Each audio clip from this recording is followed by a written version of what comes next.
अबे तू यहाँ अंदर कहाँ घुस रहा है? मैंने तो तुझे मैकेनिक बुलाने के लिए बोला था, फिर तू यहाँ पर क्या कर रहा है? अरे साहब पहले आप ये लीड लगाइए।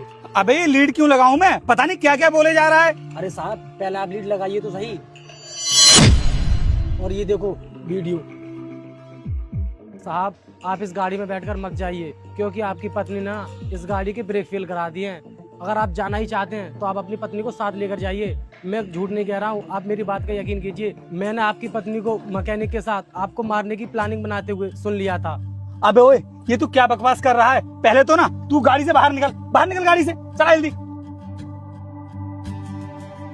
क्या बोल रहा है तू कि मेरी पत्नी मुझे जान से मरवाना चाहती है? उसने मेरी गाड़ी के ब्रेक फेल करवा दिए हैं। अबे मेरी पत्नी मुझे जान से क्यों मारना चाहेगी? वो मुझसे बहुत प्यार करती है, वो भला ऐसा क्यों करेगी? साहब मैं झूठ नहीं बोल रहा हूँ, मैं बिल्कुल सच बोल रहा हूँ। आपकी पत्नी आपको मारने का प्लान बना रही है और इसीलिए उन्होंने आपकी गाड़ी के ब्रेक फेल करवा दिए हैं, ताकि आपका एक्सीडेंट हो जाए और आप मर जाएं। और अब भी आपको मेरी बात पर विश्वास नहीं हो रहा है ना सर? तो मैं अपनी माँ की कसम खा के कह रहा हूँ, मैं बिल्कुल सच कह रहा हूँ। देख, बहुत देर हो गई तुझे बकवास करते करते मेरी पत्नी के खिलाफ। मैं अपनी पत्नी को बहुत अच्छे से जानता हूँ कि वो मुझसे कितना प्यार करती है, और तू भी अच्छे से जानता है कि वो मुझसे कितना प्यार करती है, और उसके बाद भी तू मुझे मेरी पत्नी के खिलाफ भड़काने की कोशिश कर रहा है। मुझे पता है कि तू ऐसा क्यों कर रहा है, जिससे कि हम दोनों के बीच में फूट पड़ जाए और मैं अपनी पत्नी को छोड़ दूं। यही चाहता है ना तू? साहब मैंने अपनी माँ की कसम खाई है, फिर मैं झूठ क्यों बोलूंगा? अरे आपकी पत्नी आपसे कोई प्यार नहीं करती, उसका किसी दूसरे लड़के के साथ अफेयर है, और वो तो आपको मारना चाहती है ताकि आप उसके रास्ते से हट जाओ और वो दूसरे लड़के से शादी कर ले। चल एक सेकंड के लिए मैं तेरी बात पर भरोसा कर लेता हूँ, लेकिन 1% भी अगर तेरी बात झूठ निकली ना,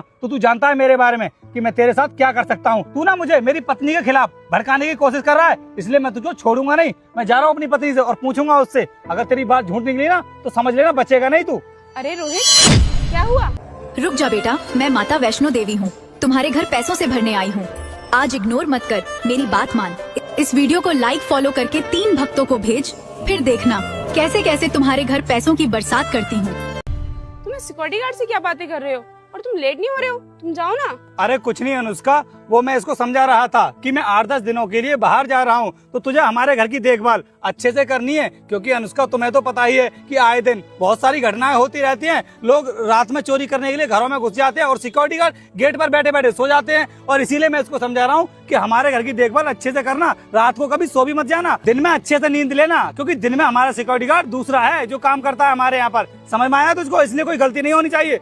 सुनो अनुष्का, वो मैं कह रहा था कि तुम बोल रही थी तुमको पार्लर वगैरह जाना है, तो मैं एक काम करता हूँ, मैं भी उधर से निकलता हुआ जाऊंगा। तुम मेरे साथ गाड़ी में बैठो, मैं भी तुमको छोड़ दूंगा वहीं पर। क्या मैं तुम्हारे साथ चलूं? हाँ तो मेरे साथ चलो ना तुम। अरे बिना मतलब तुम इधर उधर धक्के खाती फिरोगी, इसलिए मैं ही तुमको छोड़ दूंगा।